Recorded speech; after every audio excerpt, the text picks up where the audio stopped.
ఇక తిరుమలలో మరోసారి అన్యమత ప్రచారం కలకలం రేపుతోంది. పాప వినాశనం తీర్థంలో ఓ వర్గం పాటలతో మహిళలు రీల్స్ చేయడం దుమారం రేపుతోంది. 20 మందికి పైగా ఉన్న ఈ అన్యమతస్థులకు ఫారెస్ట్ అధికారుల సహకారం ఉందన్న ఆరోపణలున్నాయి.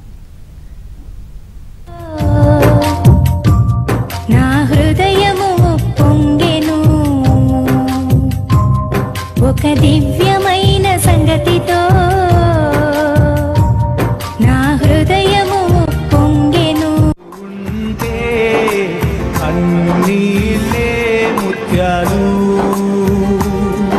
మనసెరిగిన యేసయ్యా మదిలోన జతగా నిలిచావు. హృదయాన సెరిగిన యేసయ్యా మదిలోన జతగా నిలిచావు. మనసెరిగిన యేసయ్యా. తిరుపతిలో అన్యమత ప్రచారంపై మరింత సమాచారం మా ప్రతినిధి జితేందర్ అందిస్తారు. జితేందర్, ఈ ప్రచారానికి ఫారెస్ట్ అధికారుల సహకారం ఉన్నట్టు తెలుస్తోంది. పూర్తి డీటెయిల్స్ తెలియచేయండి జితేందర్. సుమిత్ర, తిరుమలకు 7 కిలోమీటర్ల దూరంలోని పాప వినాశన తీర్థంలో అన్యమత ప్రచారం జరగడం కలకలం రేపుతా ఉంది. అక్కడ ఉన్నటువంటి ఫారెస్ట్ ప్రాంతంలో రోడ్డుపై వ్యాపారం సాగించేటటువంటి షికారులు అన్నమతాన్ని స్వీకరించి ఆ అన్నమతం స్వీకరించిన నేపథ్యంలో వాళ్ళ అన్నమత ప్రచారానికి కూడా పాల్పడుతూ అక్కడే రీల్స్ కూడా చేయడం ఇప్పుడు వివాదాస్పదం అవుతా ఉంది.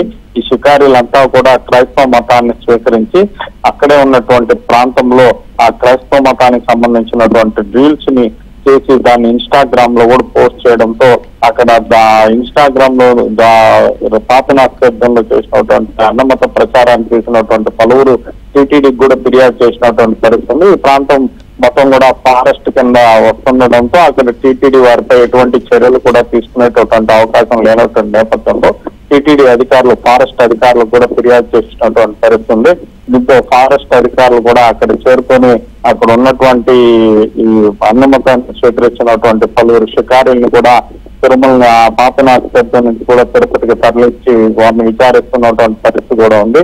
అయితే గత కొంతకాలంగా కూడా వీరు అక్కడే ఉంటూ ఈ అన్నమత ప్రచారానికి కూడా పాల్పడుతున్నట్టు కూడా తెలుస్తా ఉంది. ఈ నేపథ్యంలోనే వీరందరినీ కూడా అంటే అదుపులోకి తీసుకొని వారిని విచారించే అవకాశం కూడా కనపడతా ఉంది.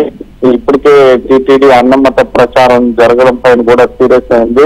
అక్కడ ఎవరైతే షికారులు ఉన్నారో వారందరినీ కూడా అక్కడి నుంచి తరలించాలని చెప్పి కూడా ఫారెస్ట్ అధికారులను కూడా విజ్ఞప్తి చేస్తున్నటువంటి పరిస్థితి. ఆ ప్రాంతంలో టీటీడీ అయితే ఎటువంటి చర్యలు తీసుకునేటటువంటి అవకాశం లేకపోవడంతో పాపనాశంలో ఉన్నటువంటి ఫారెస్ట్ ఏరియాలో ఎవరైతే అన్నమత మతాన్ని స్వీకరించి అక్కడ నివసిస్తున్నారో వారందరినీ కూడా అక్కడ తరలించాలని చెప్పి కూడా టీటీడీ ఫారెస్ట్ అధికారులకు విజ్ఞప్తి చేసినటువంటి పరిస్థితి అయితే ఉంది.